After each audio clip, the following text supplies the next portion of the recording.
Taking responsibility for whatever happens to you. Knowing that you have consciously made the decisions that are now affecting you. Knowing that what is happening now, the direct result of your activity, what you did yesterday.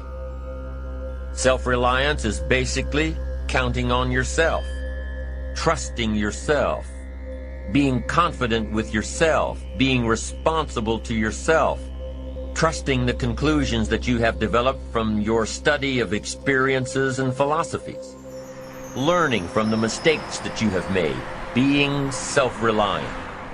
They say that by deciding not to carry an umbrella every day, you have made the decision to endure an occasional drenching. Translation?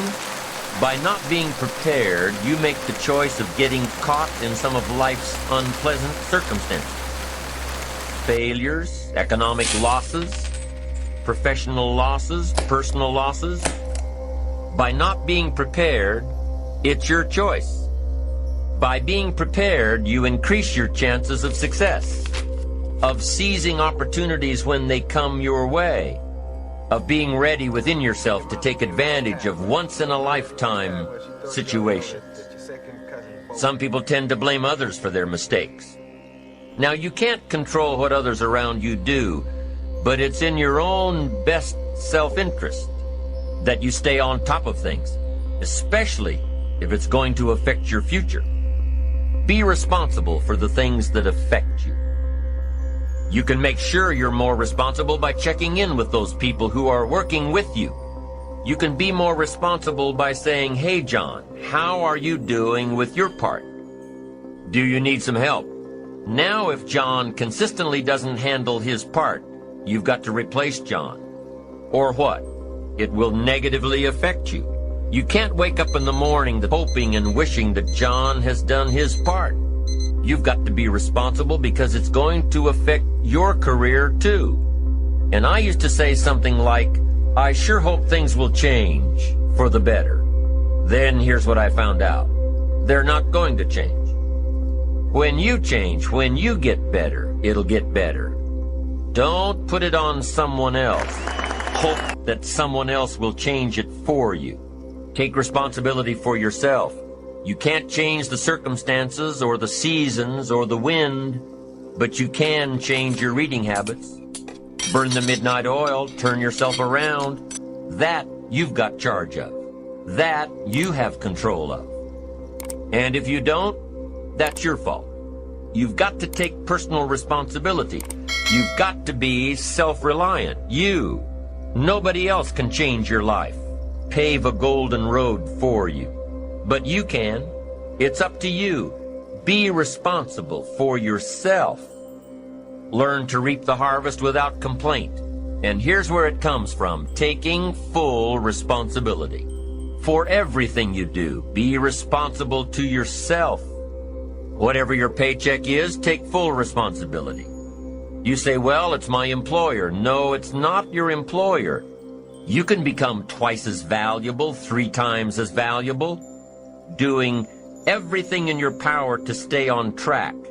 Whenever your preparations lead to success, you reinforce the disciplines that got you there.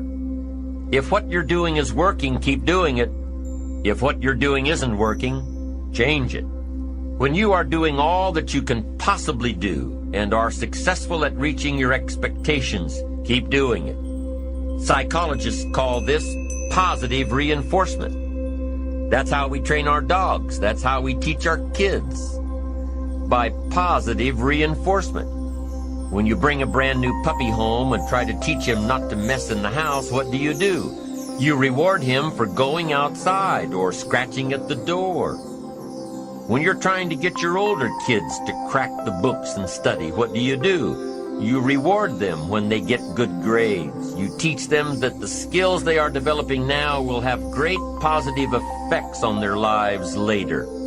This is positive reinforcement. Learning that there are rewards for doing something good. The greater the value, the greater the reward. The better you do, the better your reward. A bigger paycheck, a better house, it's all a reward system. positive reinforcement builds good habits. If what you are doing are building your ambition and increasing your success, keep doing them. Your success is reaffirming that these habits are good, that you need to keep doing what you are doing. By reviewing these habits that bring on success, you reinforce them. Now here's the other side. By reviewing your habits, you may find out that some of them are inhibiting your success. You may find out that what you're doing every day is bad for you. Somebody says, well, I've just gotten out of the habit of taking my daily walk around the block. Well, I guess you'll just have to get in the habit of being sick down the road. Somebody says, well, I used to read the books all the time. I've just gotten out of the habit. Then change it. Just get back into the habit. It's called discipline. You can keep your fingers crossed if you want to and hope that it'll all straighten out to change in your favor, but we call that naive at best. You can't keep doing this any longer. Don't wish for a better wind. The key is to wish for the wisdom to set a better sail. That is the philosophy I picked up at age 25, and it revolutionized my whole life. I found it was easy. I became a millionaire when I was 31. Now here's my definition of easy. It was something I could do. But here's a little parenthesis. I worked hard at it. I made sure my disciplines were in line. I made sure my habits were good. I got up early, stayed up late, and worked hard from age 25 to 31. Well, you say, Mr. Rohn, if it was so easy, how come during those 6 years, all those other people around you didn't get rich? It's easy not to. That's it. It's easy to keep doing the things that don't work. It's easy not to develop the disciplines. So how come I got rich and they didn't? Here's a philosophical phrase. The things that are easy to do are also easy not to do. That's the difference between success and failure. Here's the key formula for success. A few disciplines practiced every day.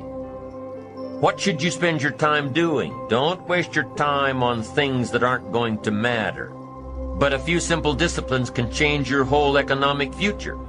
A few simple disciplines. A few simple habits. Repeated every day. Now here's the formula for failure. Errors in judgment. Repeated every day. I'm telling you, they'll spin out of control in 10 years. A few errors every day, it's disastrous.